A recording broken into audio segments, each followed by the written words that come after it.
Bom, e toda sexta-feira nós temos aí a participação do deputado Zé Nunes. E fala, acredito, de São Lourenço do Sul. Como é que tá, deputado? Um bom dia. Eu acho que o áudio aí, o seu tá interrompido. Agora sim. O áudio estava desligado aqui. Mas um abraço forte, Eduardo. Um bom dia para ti. E satisfação te encontrar aí na bancada do programa aí, né? Tô quebrando um galho aqui, né? Diz que o rato tá passeando, então, ou tá trabalhando? Não, tá trabalhando. Não, tá trabalhando. É isso.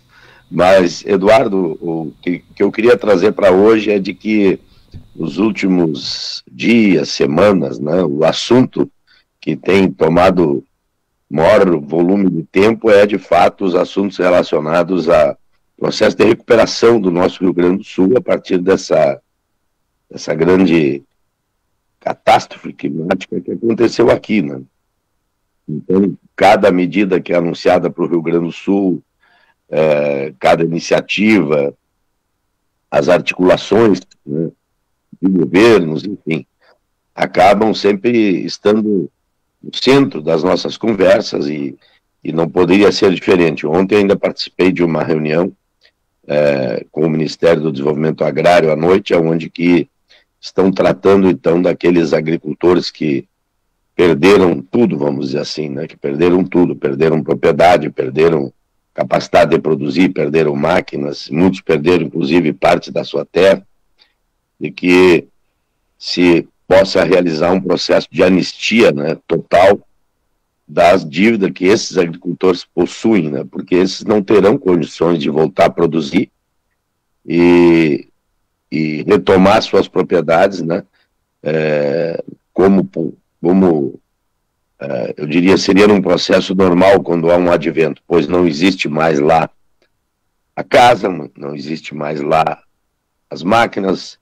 Nós temos aí os levantamentos da Emater apresentados, eles são levantamentos de situações, só para ter uma ideia, somente vacas leiteiras, né, foram 2.700 vacas que sucumbiram, morreram, né, com a enxurrada, e eram de agricultores, né, que produziam leite.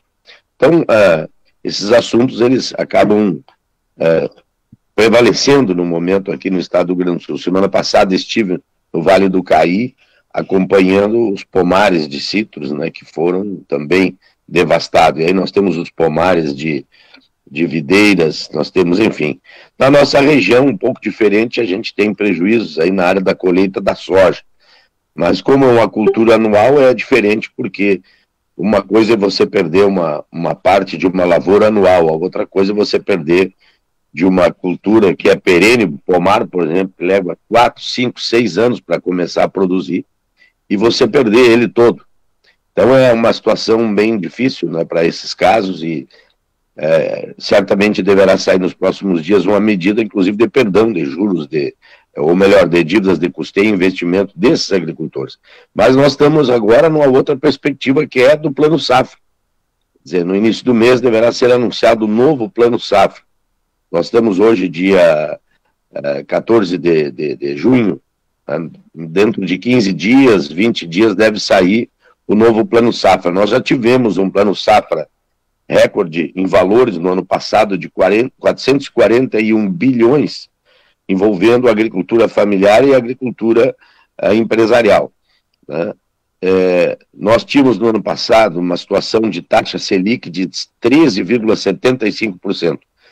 Pena que neste mês, agora, nesse último mês, por conta de uma série de motivos, e eu acho que nós estamos tendo um exagero do Copom, ele acabou diminuindo a queda, que estava sendo uma queda periódica, né, dos juros da taxa Selic, e nesse mês poderá não haver modificação, porque nós chegamos de julho do ano passado até julho de agora, para ou melhor, não julho, né, porque o Copom não se reuniu, e nós estamos aí em junho, mas de 13,75 de taxa Selic para 10,5. A nossa grande expectativa é que se chegasse julho com um dígito de taxa Selic. O que isso tem implicações para o Plano Safra? Muita implicação. porque, na verdade, esses juros básicos, que a taxa Selic é a taxa básica de juros, quando o agricultor faz um financiamento e paga 5% de juro, quando ele paga 5%, veja só, o governo teria que completar, e está completando no atual Plano Safra, um juro de 8,75%, o governo está pagando essa taxa de juro para subsidiar a taxa de juro para o agricultor poder financiar com juros mais baratos. Este ano, com essa taxa Selic mais baixa, se for 10,5%, de 8,75%, numa taxa de juros de 5%, o governo vai subsidiar 5,5%. Se fosse menos, quanto menos, quer dizer, o que pode acontecer com isso? Quanto menos a taxa Selic, menor pode ser a taxa de juro para o crédito rural no Plano Safra do governo federal, porque ele tem uma demanda menor sobre o orçamento por conta da equalização de juros. Então, a nossa torcida para a baixa da taxa básica de juros, ela é muito grande para que a gente possa, né, movimentar mais a economia, ter mais recursos, né, e o Plano Safra com juro menor, certamente sobra mais recursos. Se o governo bota um valor para a equalização, se ele tem que pagar, equalizar muito juro, esse valor fica menor no montante do volume para o Plano Safra. Se o governo tem que equalizar menos juros, porque todo financiamento agrícola, praticamente a grande maioria dos financiamentos agrícolas, eles são, de alguma forma, tem algum subsídio na taxa de juros. Então, a expectativa agora, Eduardo, era para o lançamento do Plano Safra, certamente deverá passar o Plano Safra da Agricultura Familiar e o Plano Safra da Agricultura Empresarial deverá passar a marca dos 500 bilhões de dólares, de reais, estou falando em dólar aqui, 500 bilhões de reais, e a grande expectativa é do que nós teremos de condições, prazos, juros, porque sem dúvida nenhuma nós precisamos, né, e já está acontecendo na economia brasileira, o enfraquecimento das taxas de juros, né, o aumento da atividade econômica com crescimento, com a baixa da taxa de juros, e a taxa de juros, sem dúvida, é um entrave para os investimentos, para a economia interna, para o investimento interno no país, para que os empreendedores, as empresas, os agricultores possam investir mais, comprar mais, financiar mais. Então, Eduardo, esse é uma grande expectativa, eu diria assim, que nós temos agora, né, até a virada do mês, para que tenhamos um Plano Safra, tanto da agricultura familiar. É preciso lembrar que agora nós temos um Plano Safra para a agricultura familiar, voltamos no atual governo, o governo passado não tinha um Plano Safra para a agricultura familiar, e uma situação de incentivos, né, com juros mais subsidiados para quem trabalha a produção de alimentos. Né, um olhar especial para a produção de alimentos para o consumo da população brasileira, para a população aqui do país. E isso também é muito importante. As commodities, elas são importantes, elas têm o seu papel, mas nós não podemos descuidar da produção de alimentos, e certamente nós teremos aí, né, nesse novo Plano Safra, a partir da tragédia aqui do Rio Grande do Sul, alguns incentivos para quem tiver iniciativas de produção com preservação, com a sustentabilidade, com o cuidado com o meio ambiente, tendo em vista que, se nós não olharmos para isso daqui para frente, não pensarmos que as nossas atividades precisam ter esse olhar também quando a gente vai produzir alguma coisa, quando a gente vai fazer alguma atividade econômica produtiva, nós vamos continuar sofrendo mais ainda pelos eventos aí climáticos que agora, veja bem, Eduardo, se tem fundamento uma coisa dessa, que nós estamos ainda nos efeitos diretos de uma enxurrada terrível, mas já está tendo previsão de que no final do ano nós poderemos estar enfrentando uma forte estiagem no estado do Rio Grande do Sul. Então tu dorme com um barulho desses. Quer dizer, aqueles que diziam assim, não, mas o clima, isso é tudo bobagem, não tem. A gente sabe, eu participei do Fórum Mundial do Clima, e lá os cientistas apresentaram a situação geográfica do Rio Grande do Sul, Santa Catarina, Paraná, extremo do Brasil e aqui uma parte do Uruguai e Argentina, será um ponto de grande impacto das variações climáticas e um ponto de incidência de fenômenos climáticos extremos. Uma hora é chuva demais, outra hora é seca demais. Isso nos preocupa e também deve nos remeter, né? Porque vamos ter, parece, pelo que se indica, mais dificuldades daqui para frente, mais desafios para a gente produzir, fazer agricultura, né, e produzir alimentos. Então, precisaríamos estar atentos, rever também as nossas práticas, né, a forma como nós estamos fazendo isso, e também ter resiliência e buscar algumas adaptações, né, e nos preocupar em se preparar para essas situações. Mas, por enquanto, ficamos no aguardo, Eduardo, que venha o novo Plano Safra e que seja bom, que tenha taxa de juros menores já do que o ano passado e que venha com volume bom para a gente poder fazer a próxima safra no Rio Grande do Sul e no Brasil. E o leilão do arroz, deputado, né? Meio essas suspeitas aí de fraude, inclusive o Ministério da Agricultura, o Neri Geller, né, foi exonerado. Ele é na verdade, o secretário de Política Agrícola, né, do Ministério, acabou sendo exonerado aí, meio essas suspeitas de fraude. Né? Não, a questão do arroz é uma questão relativamente simples, Eduardo. O que acontece? Né? Nós temos uma produção de arroz e um consumo de arroz muito ajustado no Brasil. O Brasil produz 10 milhões e meio de toneladas de arroz e o Brasil consome 10 milhões e meio de toneladas de arroz por ano. Então, um produto muito ajustado na sua produção e no seu consumo. Importa 1,5 milhão de toneladas praticamente todos os anos, um pouco mais, um pouco menos, e exporta também 1,5 milhão de toneladas. Quer dizer, tanto a exportação quanto a importação.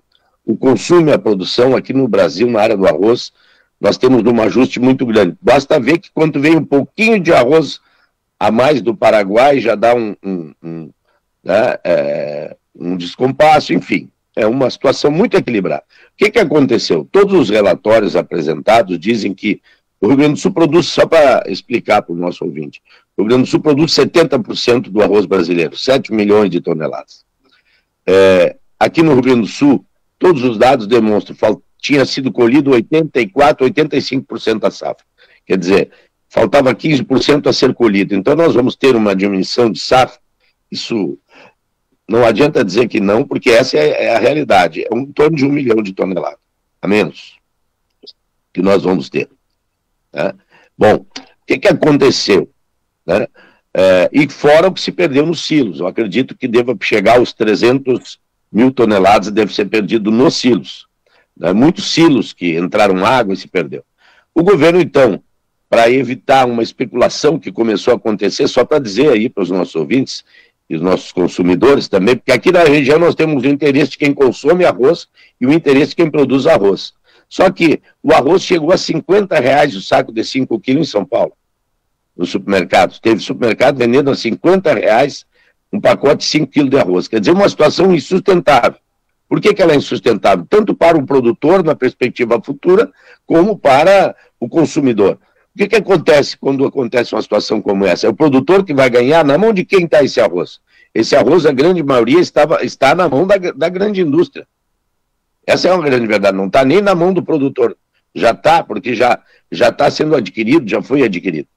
O que acontece? Quando você tem um desequilíbrio de preço como esse, né, não é bom para ninguém. Nós precisamos uma segurança para quem produz, uma segurança para quem trabalha, mas não um desequilíbrio momentâneo que logo ali na frente você vai pagar a diferença. Porque nós temos feito campanha e defendido que os consumidores, que a população consuma arroz. E a população cada vez está consumindo menos arroz. Eles consomem pão, eles consomem massa, consomem outros produtos. O que acontece? Se você quiser justificar um preço de R$50, e claro que houve uma grande especulação, e quem especulou, quem é que especulou? Todos especularam. O atacadista especulou, o varejista especulou, a indústria especulou, né, naquela onda de que vai faltar arroz. Isso é ruim para o produtor, porque quem deixa de comer, diminui de consumir, porque o preço é muito alto, vai buscar outros, vai buscar substituição. e depois não volta a consumir mais no mesmos padrões que consumia, porque vai criando a nova cultura de consumo.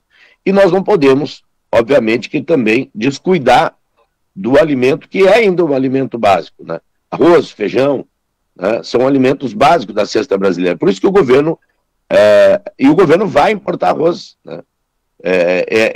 Acho que esse leilão feito na Bolsa, o governo inclusive colocou para fazer na Bolsa o leilão, e para dirimir qualquer dúvida, nem fez ele diretamente. No entanto, houve aí essa suspeita, e, bom, o Neri Geller saiu do comando da pasta do Ministério da Agricultura, e agora o leilão, obviamente, na dúvida, ele foi cancelado, mas outro mecanismo haverá para equalizar o mercado. Nós não tivemos uma especulação em cima do arroz, e com isso, lá no futuro, inclusive, prejudicar o próprio produtor de arroz e criar uma situação de descompasso, né, de desequilíbrio desse produto na mesa dos consumidores. Eu acho que é bem simples a questão. Qualquer governo responsável, assim como o governo Bolsonaro, o governo passado, que é um governo que enfrentou a pandemia, importou quantidades gigantes de leite e importou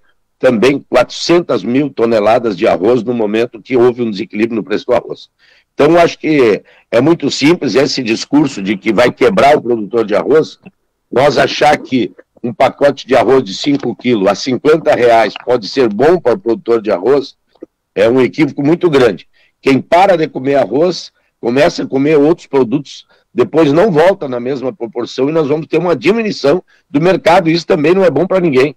Nós queremos o aumento do consumo interno do arroz, não a diminuição. Eu acho que o fato, ele é um fato que, diante do quadro de suspeitas, de envolvimentos, enfim, e de empresas que não tinham capacidade para entregar o arroz, o governo suspendeu, mas a palavra que eu entendo é suspensão. Em breve deve ter um outro mecanismo para buscar fazer com que não haja um desequilíbrio no mercado do arroz no Brasil. Deputado Zé Nunes, participando aqui do nosso programa, muito obrigado aí pela participação aí tradicional nas manhãs de sexta. Só para fechar aqui rapidamente, deputado, como é que está a situação aí em São Lourenço das Águas? Olha, em São Lourenço, Eduardo, nós tivemos aqui uma situação que a gente conseguiu alertar, prevenir a população para o que podia acontecer, e a água subiu, né? Subiu devagar, lentamente, e nós tivemos uma grande bênção aqui, que foi o regime de ventos. Né? Nós tivemos, sim, 5 mil pessoas ficaram 20 dias, mais de 20 dias fora de casa, precisa dizer isso, né? Mas não caiu casa, não destruiu, né? A orla da praia destruiu, sim, ali precisará um valor, talvez 1 milhão, 2, não sei, para recuperar, mas nada que não possa ser recuperado. Mas o município também, que entrou em calamidade pública, só nesse mês já recebeu 3 milhões e 800 a mais da parcela, a parcela adicional do FPM, né? Já entrou aqui nos cofres do município de São Lourenço 5 milhões a mais por conta da enchente. As pessoas, algumas perderam, né? Está sendo levantado isso, né? Já temos 900 pessoas que receberam um auxílio de R$5.100, e agora, devagarinho, vamos restabelecendo a vida normal. Não perdemos nenhuma vida, graças a Deus, né? Isso que é mais importante, né? Então, apesar do estrago, estamos bem, graças a Deus. Coisa boa, coisa boa. Obrigado, deputado. Um grande abraço aí, bom fim de semana e até sexta-feira que vem. Até sexta, um abraço, Eduardo. Bom te ver aí, um abraço pro rato aí. Um abração. Deputado Zé Nunes, participando aqui do nosso Bom Dia Camaquã.